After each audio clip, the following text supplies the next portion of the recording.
Hello students, this is our day 7 class, and in this class we will discuss the MCQ of chapter 2. Chapter 2 was of accounting terms that was covered in 2 classes. और अब हम इसका MCQ discuss करेंगे जो आपकी TS Grewal book में ही दी गई है। फर्स्ट क्वेश्चन है कैपिटल इज कौन सी लाइबिलिटी है, इंटरनल, एक्सटर्नल या दोनों?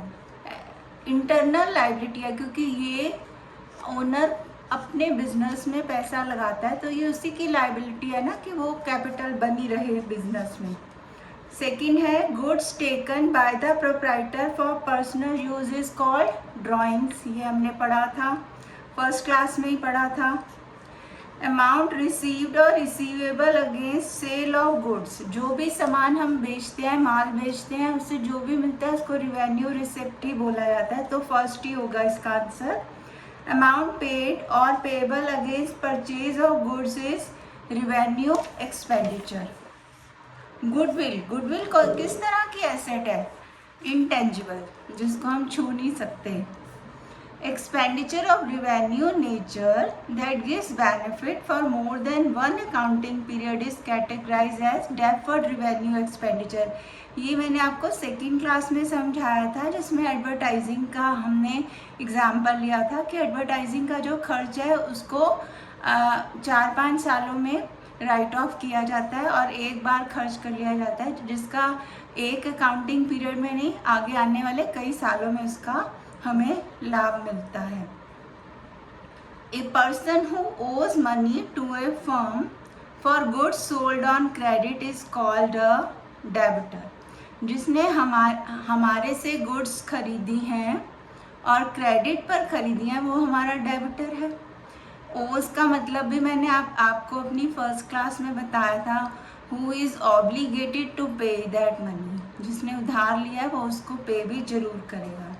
A person to whom money is owned by a firm for purchase of goods on credit is called creditor। जिससे हमने उधार माल लिया है वो creditor है हमारा। Which of the following is a capital expenditure? Second one है इसका answer wages paid for constructing a building, क्योंकि कैपिटल एक्सपेंडिचर है क्योंकि हम एक बिल्डिंग बना रहे हैं जिसका फ़ायदा हमें कई सालों में मिलेगा और वो एक्सपेंडिचर कैपिटल में ही आएगा।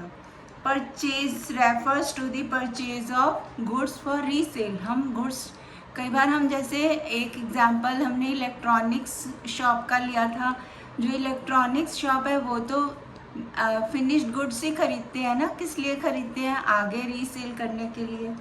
A liability arises because of credit transaction. हमारी लाइबिलिटी तभी बढ़ती है जब हम उधार माल खरीदते हैं, क्योंकि क्रेडिटर्स हमारे किधर आते हैं? लाइबिलिटी साइड पर। The amount invested by the proprietor in a business is called capital. जो ओनर है उसने जो पैसा लगाया वो कैपिटल है। Stock is valued at cost और net realisable value, market value which ever is lower. जो हमारे पास पड़ा हुआ स्टॉक होता है उसको हम किस तरह से वैल्यू करते हैं? जितनी उसकी नेट उसको बेचकर हमारे पास वैल्यू आ सकती है और मार्केट वैल्यू उसमें से जो कम है। बैंक ओवरड्राफ्ट एक शॉर्ट टर्म लाइबिलिटी है क्योंकि हमने कुछ देर के लिए पैसे बैंक से ओवरड्राफ्ट में निकाले। ये आगे आने वाले चैप्टर्स में आएगा। जब हम करंट अकाउंट बिजनेसमैन लेता है तो उसको एक फैसिलिटी मिलती है कि वो बैंक ओवरड्राफ्ट ले सकता है, मतलब उसके अकाउंट में पैसे नहीं भी हैं फिर भी वो कुछ लिमिट तक पैसे विड्रॉ कर सकता है, तो वो तो एक शॉर्ट टर्म लाइबिलिटी होती है, उसको वो पे कर सकता है जल्दी ही। Which of the following term increase capital? Profit से ही हमारा कैपिटल बढ़ता है। Which of the following is not a fixed asset? तो बिल्डिंग तो फिक्स्ड एसेट है, प्लांट एंड मशीनरी भी है, गुडविल भी है। Balance with bank is not a fixed asset. Which of the following is not a long term liability? Creditors भी long term liability नहीं है, विद इन 1 ईयर हम पे कर देते हैं। जब हम लॉन्ग टर्म कोई लोन लेंगे तो वो लॉन्ग टर्म लाइबिलिटी में आएगा। Which of the following are goods? Machines manufactured for sale वो भी गुड्स हैं। Furniture purchase for sale, books and stationery purchase by book seller. तो all of the above are goods. Which of the following is an asset? Machinery asset है, sales return, purchases, interest received, ये asset में नहीं आते, ये तो हम profit and loss account बनाते समय यूज़ करते हैं. Which of the following is a liability? इसमें आपका बी रेंट पेएबल आएगा.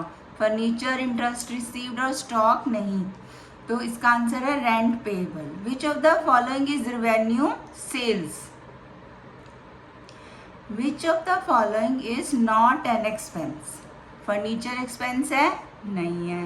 रेंट एक्सपेंस है, सैलरी भी एक्सपेंस है, इलेक्ट्रिसिटी एक्सपेंसेस भी हमारे एक्सपेंसेस है, लेकिन फर्नीचर एक्सपेंसेस में नहीं आएगा. Which of the following is a business transaction? अब देखिए, an employer being dismissed, being dismissed, इसको तो बिजनेस ट्रांजेक्शन नहीं माना जाएगा. Proprietor purchasing a car for personal use, ये भी बिजनेस ट्रांजेक्शन नहीं है. Sale of personal asset by the proprietor, ये भी नहीं है. तो सिर्फ गुड्स परचेज ऑन क्रेडिट ही बिजनेस ट्रांजेक्शन है. Which of the following is not a business transaction? उसमें भी देखिए, बॉट फर्नीचर, ये फॉर 25,000 फॉर बिजनेस, ये बिजनेस ट्रांजेक्शन है. Paid for salaries of employees 20,000, ये भी बिजनेस ट्रांजेक्शन है. लेकिन cash withdrawn from personal bank account 10,000 for domestic use, इसकी कहीं एंट्री नहीं दिखाई जाएगी, ये बिजनेस ट्रांजेक्शन है, क्योंकि उसका पर्सनल बैंक अकाउंट है. अगर वो अपने प्रोप्राइटर के, अपने जो यूनिट रन कर रहा है, जो ऑर्गेनाइजेशन रन कर रहा है, उसके अकाउंट से विड्रॉ करेगा, तब वो ड्राइंग्स में आएगा, तब वो एंटर होगा. लेकिन यहाँ पर वो उसका एक पर्सनल अकाउंट अलग से है, उसमें से विड्रॉ करा है, इसलिए नहीं होगा. अब आगे देखिए, sale is recognised as revenue at the point of sale और performance of service. The nature of accrued income is asset. Income जो हमारी हो चुकी है लेकिन अभी हमें मिली नहीं है, एक्रूड है, तो वो भी एसेट में मानी जाएगी. Trade discount allowed is not shown separately in the books of accounts. Which of the following transaction is not of financial character? Strike by employees, इसका कोई financial transaction नहीं है. Purchase refers to the buying of goods for resale. अब वो पूछ रहा है goods से क्या मतलब है. आइटम्स परचेज फॉर रीसेल, जो हमने रीसेल करने के लिए आइटम्स खरीदे हैं वो. One of the following assets, which one is not intangible asset? Investment नहीं है. देखो, पेटेंट्स, गुडविल, ट्रेडमार्क, ये सब हमारी इंटेंजिबल एसेट्स है, लेकिन इन्वेस्टमेंट ऐसा नहीं है, वो टेंजिबल में आता है. Hybrid basis of accounting records transactions on mixed basis. Contingent assets are not recorded in the books. Contingent liabilities are shown in the notes to accounts. जैसे हमने कोई इंश्योरेंस क्लेम हमने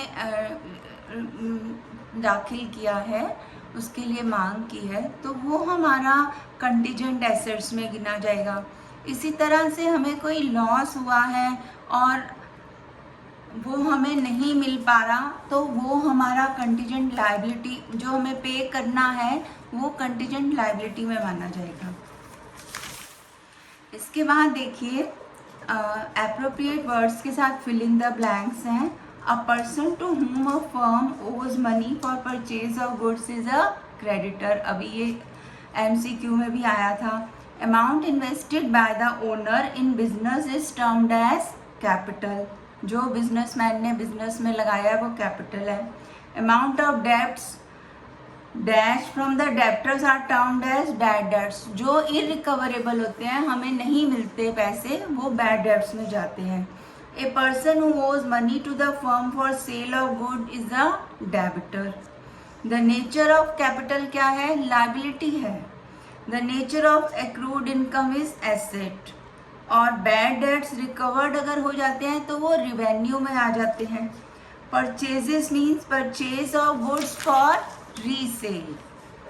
अगर हम फिनिश्ड गुड्स का व्यापार कर रहे हैं तो हम वही दोबारा रीसेल कर देते हैं, लेकिन अगर हम परचेज करते हैं कुछ रॉ मटेरियल, उससे फिर गुड्स बनाते हैं, तो फिर हम उन गुड्स को गुड्स फॉर सेल बोलेंगे। Bank overdraft is a current liability. Amount at which an asset appears in the books of account is book value, और fall in the value of an asset due to its termed as depreciation. ये भी मैंने term आपको clear की थी। Depreciation हर साल लगाते हैं, क्योंकि हर साल जैसे हमारी मशीनरी 1 साल पुरानी हो गई, कार पुरानी हो गई, बिल्डिंग होती जाती है पुरानी, उसमें फिर उसमें क्या करना पड़ता है, हमें उसका मेंटेनेंस करना पड़ता है, इसलिए हम उसका डेप्रिसिएशन निकालते रहते हैं। A liability arises because of credit transaction. अगर क्रेडिट ट्रांजेक्शन्स ना हो, सब कैश में ही हो, तो हमारी लाइबिलिटी नहीं होगी। अब यहाँ पर एक आपको इलस्ट्रेशन दे रखी है जिसमें है एक पर्सन इलेक्ट्रॉनिक गुड्स का व्यापार करता है और कैपिटल उसने 15 लाख लगाई, और उसमें से फिर उसने 10,000 की इलेक्ट्रॉनिक गुड्स खरीदी, फिर 2 लाख उसने फर्निशिंग पर खर्च किया, और 35,000 का कंप्यूटर लिया, और उसमें से प्रिंटर भी लिया, और 10,000 जो है अभी भी उसको कंप्यूटर वाले को देना है। ही सोल्ड गुड्स, 5 लाख की गुड्स उसने 7 लाख में बेची, जिसमें 2.5 लाख की जो गुड्स थी वो 3,10,000 पे गई, वो क्रेडिट में थी।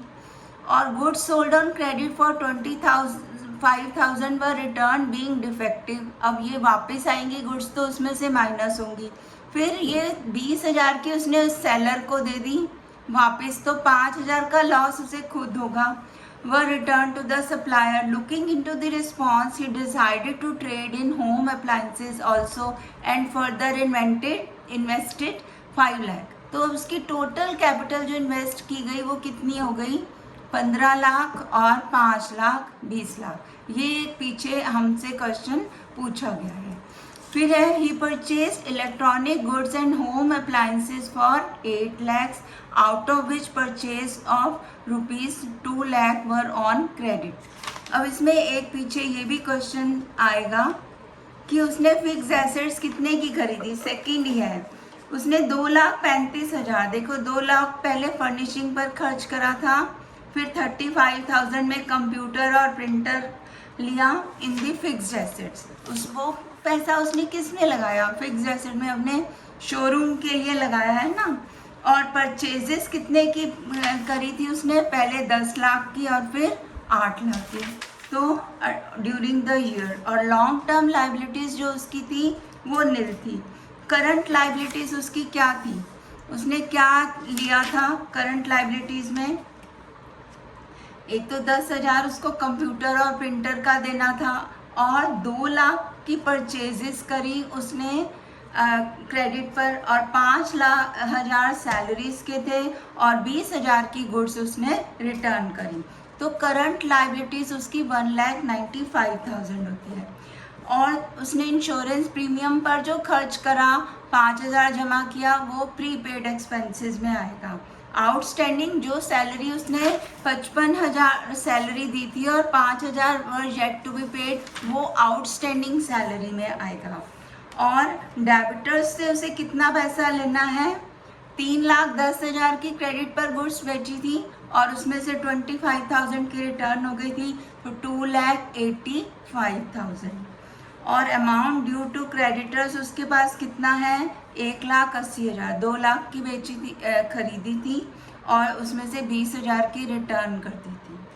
The value of closing stock इसी तरह से निकाला जाएगा, 10 लाख, 8 लाख और 5 लाख उसमें से माइनस हुआ, जो आप देख सकते हो। पहले उसने बेची थी 5 लाख की गुड्स, और माइनस 2.5 लाख की उसने जो गुड्स थी वो क्रेडिट पर बेची थी, और उसमें से 20,000 सेल्स रिटर्न आए थे, और 50,000 की गुड्स जो थी डिस्ट्रॉय हो गई थी, जिसमें से उसको 30,000 ही मिला था इंश्योरेंस क्लेम से।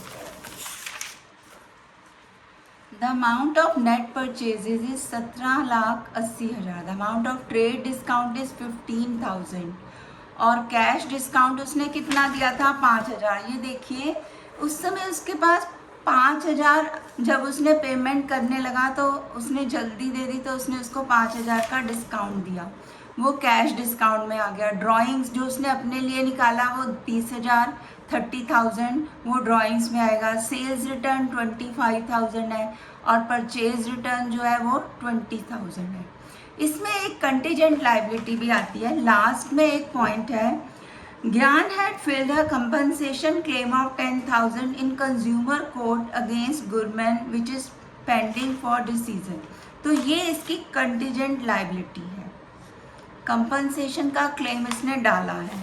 और उसके बाद आता है Gurman has lost an insurance claim for loss of stock for ₹25,000 which is the insurance company has disputed to be not covered by the insurance policy।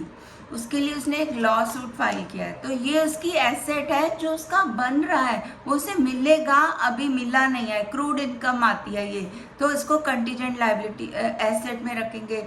और जो उसको अभी पे करना है, अभी पे करानी है, कंज्यूमर कोर्ट में उसका केस है, वो 10,000 कंटीजेंट लायबिलिटी में माना जाएगा। अगर आपको और आगे वाले क्वेश्चंस में कुछ पूछना हो तो आप कमेंट सेक्शन में पूछ सकते हैं। और आज की क्लास के लिए इतना ही, मिलते हैं हम नेक्स्ट क्लास में। तब तक के लिए कीप स्माइलिंग।